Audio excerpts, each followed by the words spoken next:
नमस्कार, आप देख रहे हैं माई हिंदी टीवी। खबर दिन भर लेकर हाजिर हूं मैं संजीव कुमार। पहले नजर हेडलाइंस पर। अमेरिका के कैलिफोर्निया में लगी आग पर 7 दिन बाद भी नहीं पाया गया काबू। अब तक 24 लोगों की मौत। मृतकों में ऑस्ट्रेलियाई टीवी एक्टर रोरी साइसिक्स भी शामिल। पीएम मोदी ने जम्मू कश्मीर के गांदरबल में जेड मोड़ टनल का किया उद्घाटन। श्रीनगर को सोनमर्ग से जोड़ेगी टनल। किसी भी मौसम में श्रीनगर से सोनमर्ग लद्दाख जा सकेंगे लोग। 15 मिनट में तय होगी 1 घंटे की दूरी। आज से प्रयागराज में महाकुंभ का शुभारंभ। पौष पूर्णिमा पर आज हुआ पहला स्नान। भक्तों पर 20 क्विंटल फूलों की वर्षा। 144 साल बाद बना दुर्लभ खगोलीय संयोग। देश विदेश से बड़ी संख्या में श्रद्धालु कुंभ में स्नान करने पहुंचे। मुख्यमंत्री नायब सिंह सैनी मुख्य तौर पर रहे मौजूद। युवाओं से हुई प्री बजट पर चर्चा। साझा किए गए सुझाव। हरियाणा सरकार का सरकारी कर्मचारियों को बड़ा तोहफा। सरकार ने ग्रेच्युटी की सीमा बढ़ाई। अब 25% ज्यादा यानी 25 लाख रुपए तक मिल सकेगी ग्रेच्युटी। 1 जनवरी 2025 से लागू माना जाएगा फैसला।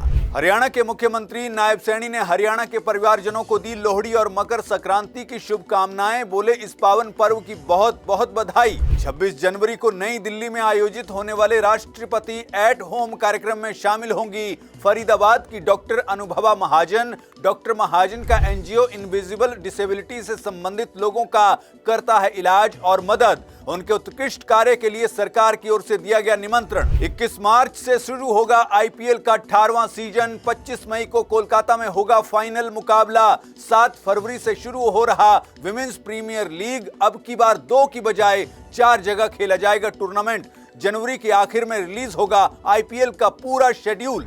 उत्तरी और मध्य भारत के राज्यों में लगातार गिर रहा है पारा। घने कोहरे का दिख रहा है असर। यूपी के 64 जिलों में विजिबिलिटी 50 मीटर तक गिरी। 67 ट्रेनें 10 घंटे से देरी से पहुंची। दिल्ली में कई ट्रेन और फ्लाइट हुई लेट। हिमाचल में बर्फबारी के बाद तापमान में गिरावट।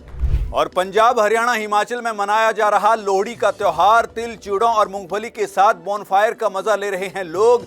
गिद्दा और बोलियां डाल मनाया जा रहा साल का पहला बड़ा त्योहार। कल मकर संक्रांति को लेकर भी उत्साह।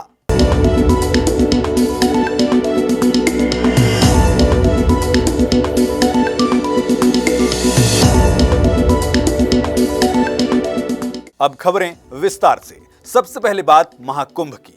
आज से उत्तर प्रदेश के प्रयागराज में महाकुंभ का शुभारंभ हो चुका है। आज पौष पूर्णिमा पर श्रद्धालुओं ने पहला स्नान किया। दोपहर 2 बजे तक 44 घाटों पर 1.5 करोड़ श्रद्धालु डुबकी लगा चुके थे।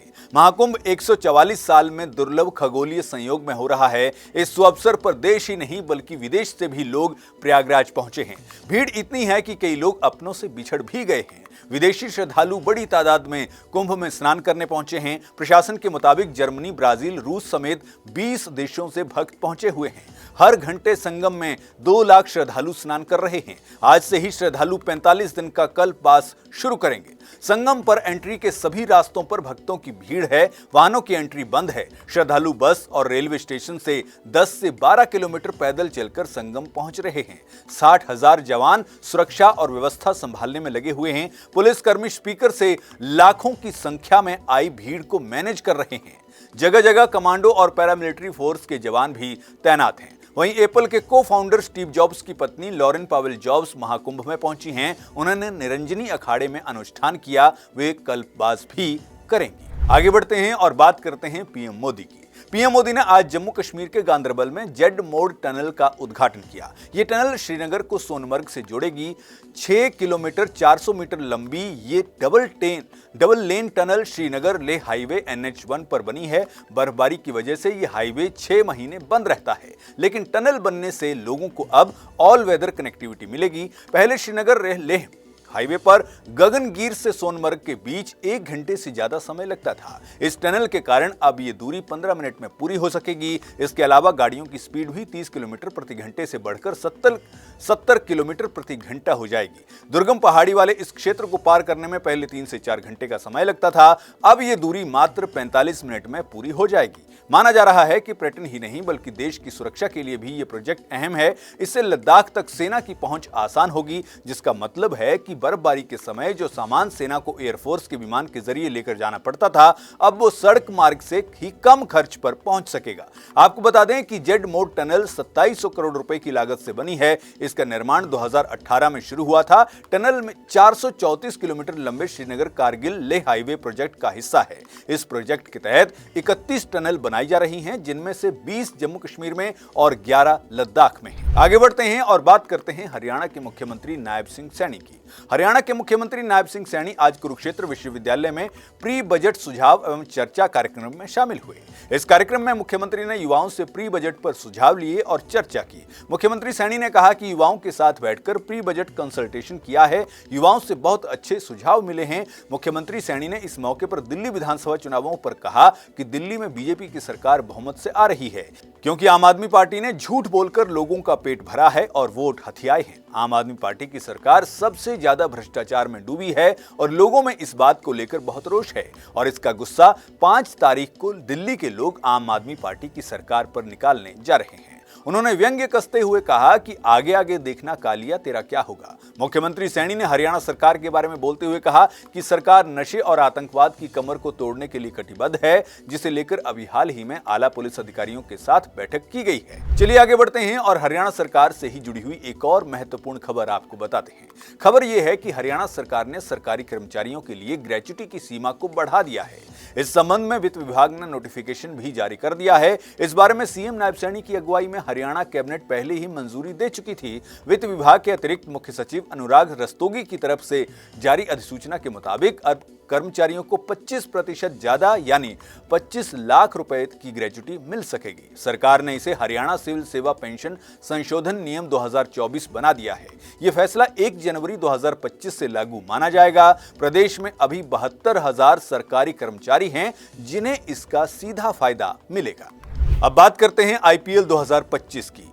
आईपीएल का ये 18वां सीजन है जो 21 मार्च से शुरू हो रहा है। पहला मैच कोलकाता में खेला जाएगा। यहीं 25 मई को टूर्नामेंट का फाइनल मैच भी होगा। वहीं विमेंस प्रीमियर लीग का तीसरा सीजन 7 फरवरी से शुरू होकर 2 मार्च तक चलेगा। इस बार का टूर्नामेंट 2 की बजाय 4 वेन्यू पर खेला जाएगा। बताया जा रहा है कि आईपीएल कमेटी ने सभी फ्रेंचाइजी को टूर्नामेंट शुरू होने की डिटेल भेज दी है, जिससे कि वे खिलाड़ियों को लेकर अपनी तैयारी शुरू कर दें। कोलकाता नाइट राइडर्स आईपीएल की डिफेंडिंग चैंपियन है। टीम ने फाइनल में सनराइजर हैदराबाद को हराया था। आईपीएल का पूरा शेड्यूल जनवरी के आखिर में रिलीज किया जा सकता है। बात लोहड़ी पर्व की। आज उत्तर भारत और खास तौर पर पंजाब, हरियाणा, हिमाचल में लोहड़ी का पर्व धूमधाम से मनाया जा रहा है। इस मौके पर पंजाब में लोगों ने घर के बाहर अलाव जलाकर गिद्दा और बोलियां डालकर लोहड़ी का पर्व मनाया। हरियाणा और पंजाब के मुख्यमंत्री ने प्रदेशवासियों को लोहड़ी पर्व की बधाई दी। माई हिंदी टीवी की ओर से भी आप सबको लोहड़ी पर्व की हार्दिक शुभकामनाएं। ये त्योहार आप सबके जीवन में खुशियां और नई उमंग लेकर आए। बात करते हैं मौसम की। देश के उत्तरी और मध्य भारत के राज्यों में पारा लगातार गिर रहा है। इसके साथ ही घने कोहरे का भी असर देखने को मिल रहा है। यूपी के 64 जिलों में घने कोहरे के कारण विजिबिलिटी 50 मीटर तक रह गई है। इससे 67 ट्रेनें 10 घंटे देरी से पहुंची। महोबा में ठंड के कारण एक युवक की मौत हो गई। दिल्ली में भी कई ट्रेन और कुछ फ्लाइट विजिबिलिटी घटने के कारण लेट हुई। तमिलनाडु में चेन्नई एयरपोर्ट पर भी फ्लाइट अपने निर्धारित समय पर नहीं उड़ सकी। वहीं हिमाचल में बर्फबारी के कारण कई शहरों में तापमान में गिरावट दर्ज की गई है। शिमला का अधिकतम तापमान पिछले 48 घंटे में 11.4 डिग्री गिरकर 5.6 डिग्री रिकॉर्ड किया गया। मौसम विभाग ने पंजाब, हरियाणा, चंडीगढ़ समेत 15 राज्यों में कोहरे का अलर्ट जारी किया है। वहीं अरुणाचल, असम, मेघालय, नागालैंड, तमिलनाडु, पुडुचेरी में बारिश का अनुमान जताया गया है। बहरहाल आज खबर दिन भर में बस इतना ही। देश दुनिया की खबरों के लिए आप देखते रहिए माई हिंदी टीवी। नमस्कार।